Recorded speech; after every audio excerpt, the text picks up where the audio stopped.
Hey guys, and welcome back to the Mission Makers podcast. During the season break, we're diving back into some of our favourite moments of season 2. And this week, we've put together some of the best insights into music by 3 legendary guests.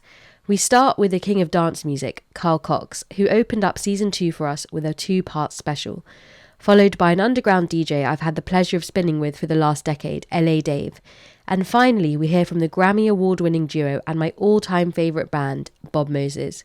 Together, we talk about mindset in the music industry, rising above the politics, maintaining the iceberg of success and not chasing it, the reality of the music scene in Africa, and so much more. So here we go.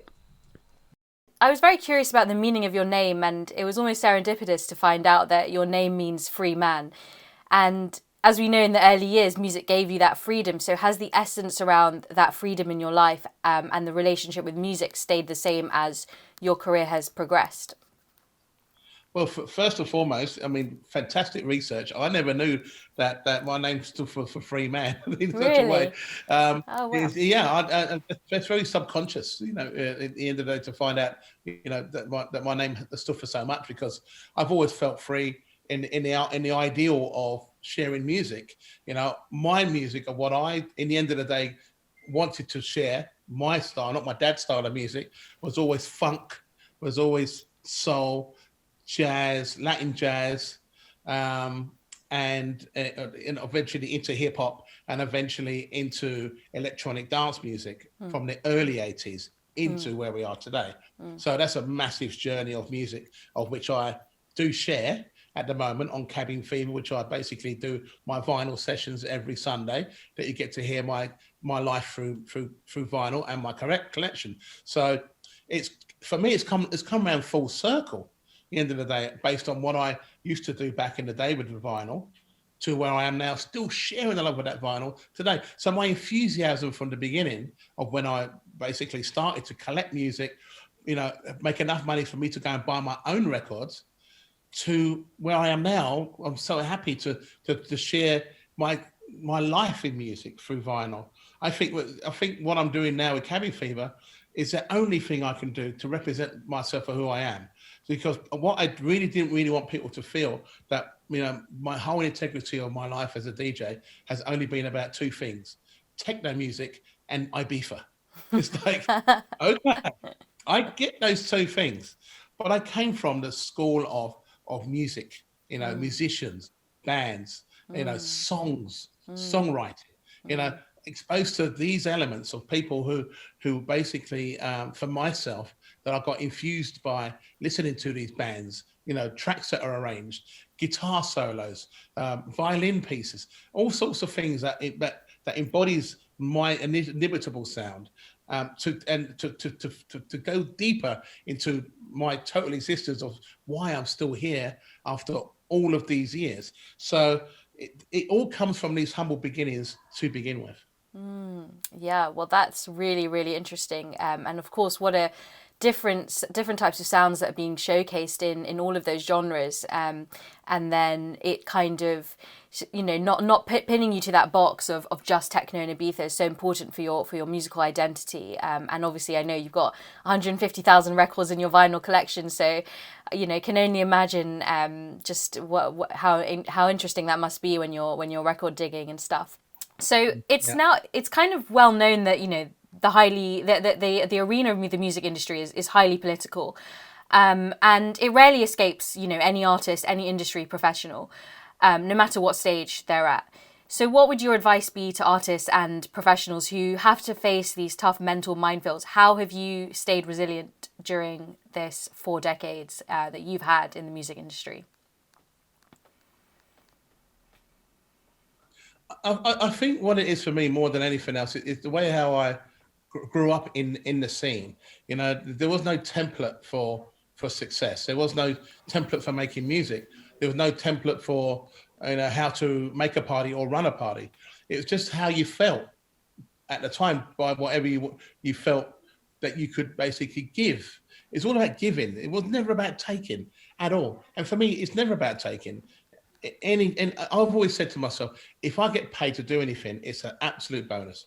thank you very much. If you've enjoyed yourself and you want to show me some gratitude by paying me, and then thank you. I mean, it's the same for race car drivers, it's the same for horse racers, it's the same for tennis players, it's the same for any profession. Footballers get 10 times more money than God, you know. But if he kicks that goal the ball in the goal at that particular time, and you paid your season ticket subscription, and that's all you want to see happen, you're more than happy to go, that's why I pay my season ticket. So for me, the drive has never been about what I can get out of it. It's what I can give to it, to what I get out of it. And I think that's, if there's a secret to success for me, I think it's always been about that, because I've never chased anything. It's difficult mentally if you're chasing something. And if you don't get there, you feel like a failure, or you feel like, you know, you could have done something different, or it feels like that maybe, you know, people don't like you, or it's not the sound of now, or this sort of. I'm like, forget about all of it. The fact that you've done something, you created something, and it's yours, he or she, doesn't matter. At the end of the day, that's a success, because there's a lot of people out there that are not doing what you're doing in any way, shape, or form. So if you do become successful by it, then great, you've done something that people really enjoy, and it's not a commercial sellout on anything. It's just that it doesn't matter. It worked, and that's it. Whatever you do, you have to do because you love it, you enjoy it, and that makes you who you are, no matter what success you're looking for. The success will only come if you just continue to do what you do and be happy by it. You just have to be happy. That's your strength, to be happy. Because if you're upset and unhappy by it, it makes your life a lot more difficult to be understood based on what you're trying to achieve. And for me, I've never, ever chased anything. I've just done it because it felt right for me to do what I'm doing. I don't think anyone's actually done it the way that you're talking about, with the authenticity of Africa. And so, talking about that, what do you think is maybe perhaps some of the common misconceptions that people in the West might have about the African continent and its music scene? And a lot of people, when I tell them I'm like DJ in Kenya, they're like, no idea a scene exists, or went to Uganda, played Nege, like nobody really knew a scene exists. And so I would like to ask you about that, and also maybe also touching upon, do the promoters kind of work quite well across different, you know, countries? How what's been your experience of that? I'm going to start off by saying, in regards to that question, is this: for many years now, many producers in the electronic music scene have been sampling something, African chants, this and that, you know what I mean? And unfortunately, those recorded chants, those communities that people visit, unfortunately, they don't ever see any royalties, any monetary kind of gain. Yeah. And it was very nice to see actually recently that my buddies did a Sounds of Sasab, so Fuzak, yes, yeah, and they actually gave back. They actually helped build a school because they were receiving backlash. You know, why you guys, you know, recording these communities? What are they gaining? Well, boom, we've helped construct a school, and that's lovely to see, because it's all about you cannot go somewhere where it's indigenous, where there are tribes, and you know, hey, I'm from the Western world. I'm here to record you. I'm going to make it sound dope. I'm going to head back to where I'm from and play it, and boom. But like, what have you done? What have you left behind? You don't just, there should always be a respect. There should always be the giving back. There should always be, you know, that these kind of values, because it's important, because some people that don't have the means, a lot of the musicians, now I'm talking not even DJs, musicians, because of the underlying corruption in certain countries, they don't see the royalties, the real royalties that they're supposed to be allocated. They don't see a lot of these things that are very well put in place in the Western world. It's very important today with, I mean, this whole world is sort of slowly tilting and heading into, I don't know what direction. Rapidly, so, I'd say. Rapidly. So we want to not, you know, be part of the problem. We want to also have fun, but in a sustainable manner, you know, and I think that's really important. So, you know, if the party, if an entity like Sunwaves is going to Africa, to Zanzibar, to throw a festival, that is amazing. That is are going to boost local economy, that will boost, Tanzania's GDP. It's going to add to that, but if it's done in the correct way, and that's the thing. So don't just come and use Africa, but collaborate with Africans on the African continent, and that's really important. It would be such a shame for an entity like that to come to execute the festival, to pack their stuff up and to go home. Just to kind of round it up, I also looked up what does Robert or Bob Moses mean in both those words, and this might surprise you because it means bright fame. And then it was almost like, well, then it's a destiny that you guys are pursuing something as a duo together that would become incredibly unique in its approach, which is kind of what you've become known for synonymously in dance music. So yeah, really, really interesting. Really interesting. Well, there you go. We should have just looked up what our names meant, and then we could have just known the future, Well, it sometimes has a very subconscious role, even when you don't know what it means, it kind of you become sometimes the embodiment of that essence. And I don't think many names have a bad meaning to them, so it can never be a bad thing, hopefully. We're lucky that the way that we see and hear stuff just sort of complements the other really well, and it allows us to see and hear the music in a new way that actually helps us contribute more to it. That's how I feel about it anyways. I think also there's the fact that touring when you're doing it by yourself can be incredibly isolating, and you can lose that motivation. But when somebody's there and you've got to do it together, and one of you's got it kind of keeps you both on your toes maybe a little bit more than if you're doing it completely in isolation. Totally. And yeah, and I think that as musicians, I think we can be really guilty of spending hours analyzing our own sound. Do you find that reaching that final point of satisfaction and acceptance that a piece of work is done, has that become faster for you now, or are you guys still kind of analyzing that quite a lot? Making music never gets easier, that's the thing. It's every time you finish, even if you have your greatest success and you go on to write the next thing, it's always okay, what are we going to do now? It's always, I think, sort of to our credit, finishing, we've learned that there's something about the initial spark of an idea when you have that initial demo that you shouldn't, and you're feeling excited about it, that you shouldn't get in the way of that. There's something special about it. Some people, I think, have a tendency to overproduce or overthink. It can always be better. Luckily, because we have each other to bounce things off of, we're very good at sort of controlling the need to go too crazy. We recognize that the gem of the idea is good, and that okay, a mixing engineer will make it sound a little bit better, but let's just focus on the vibe and the song. We've really realized that our strength is in creating a vibe and having a song married to that vibe, and sort of diluting that as to the core essence of what that is.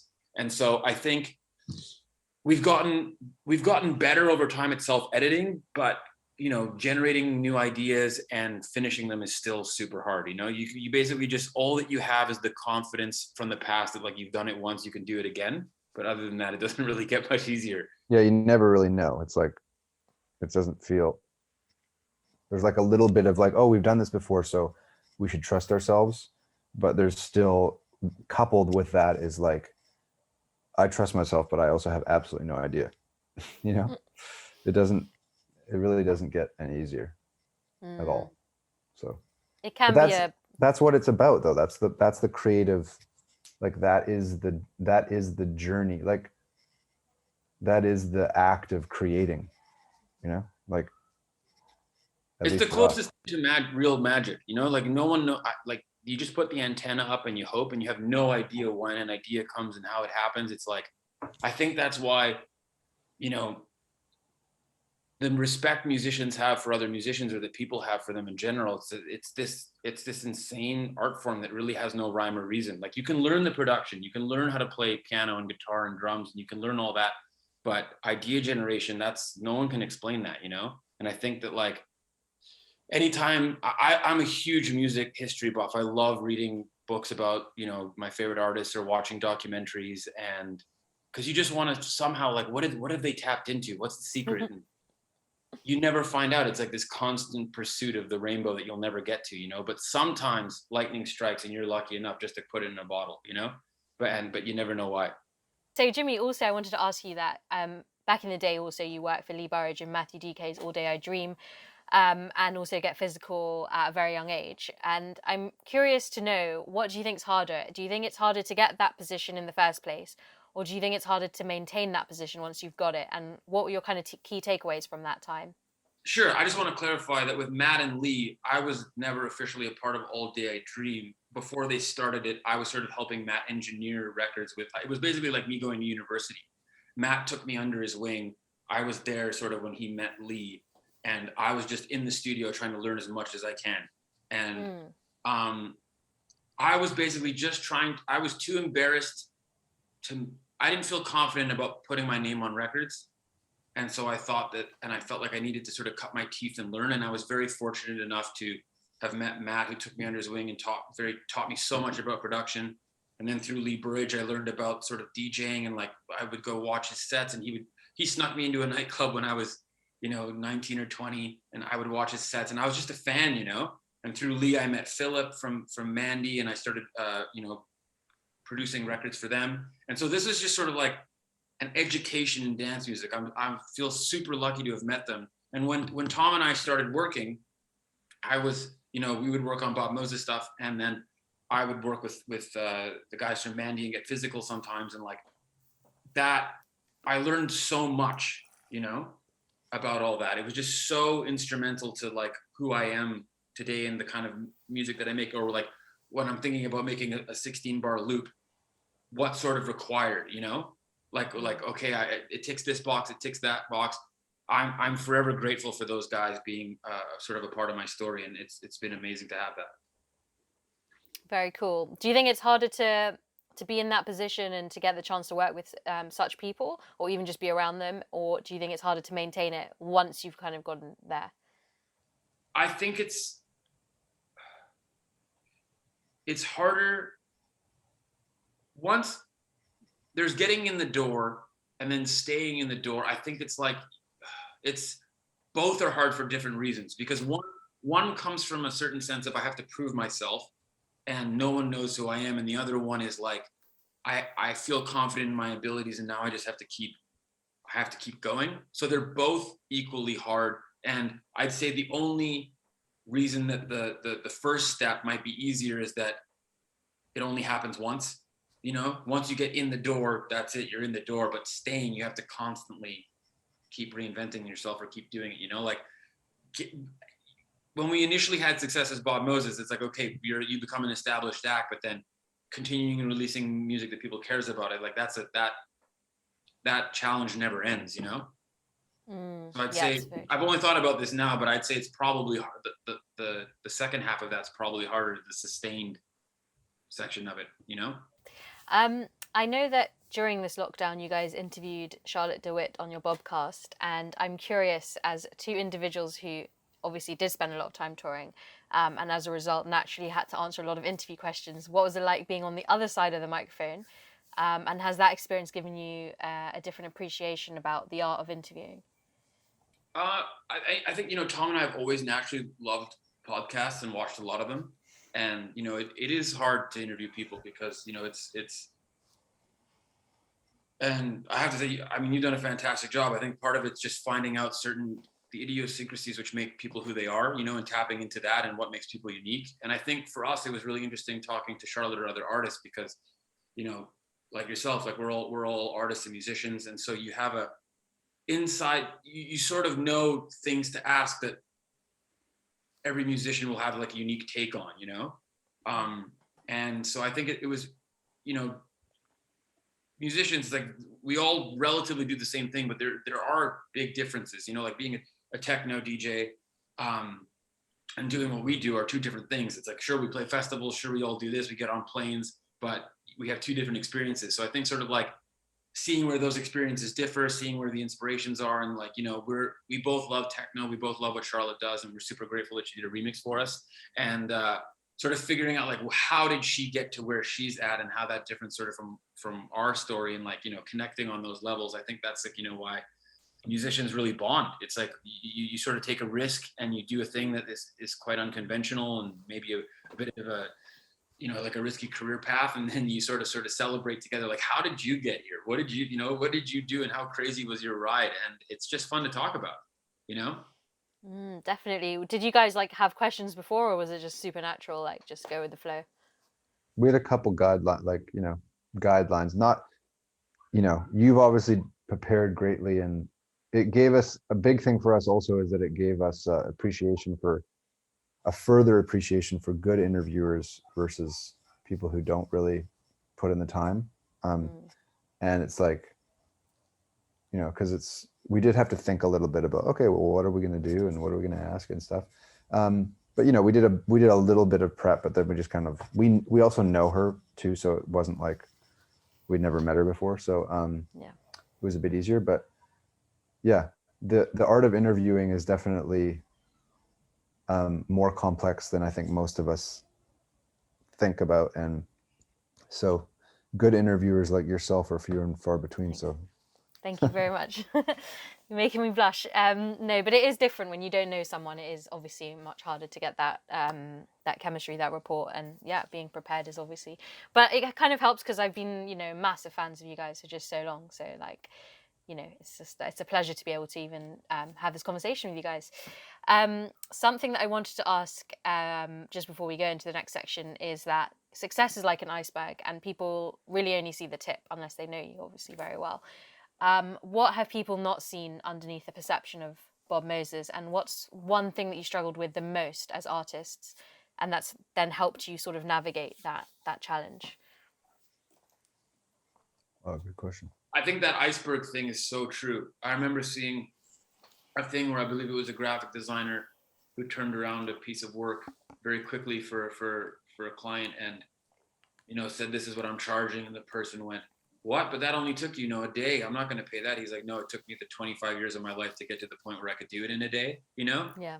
And I very much believe that that's like every hour that, Tom spent alone in his room when he was a kid playing guitar, like that, all of those experiences, all the records that you listen to, that all makes you who you are as a musician, And I think the tip of the iceberg is us being Bob Moses that release records and play shows and have a great time. But the bottom of it is two guys who like have put in a lot of work, have had a dream to do this their whole life, have spent countless hours practicing, countless hours pondering over what a good song is and pushing themselves. And we've had it's really hard work, but we have a tremendous amount of fun. And like you said, I can't imagine doing it alone, and I'm really lucky to have Tom doing it. So I think it's just the thing that people don't see is just the it's not, you hear about overnight successes. There are no such things as overnight successes. Maybe one thing you do become successful overnight, but it takes a lot of work to get there, And one of the greatest sort of pieces of advice we've ever heard is a guy said, I worked really hard to get lucky, and I really feel like that's true. Thank you guys for listening. Season 3 will be back with a bang in the autumn. Until then, we've got plenty of impactful bonus and bite-sized episodes coming your way. So don't forget to subscribe and share the show with your friends because it truly means the world to us. And if you're interested in some super cool rewards like virtual DJ lessons with me, signed books from our guests, and exclusive merchandise, then head over to www.patreon.com/missionmakers to check out how you can start supporting the show for less than what it costs you to fill up your car. So till then, Mission Makers, be safe, be healthy, and be laser focused.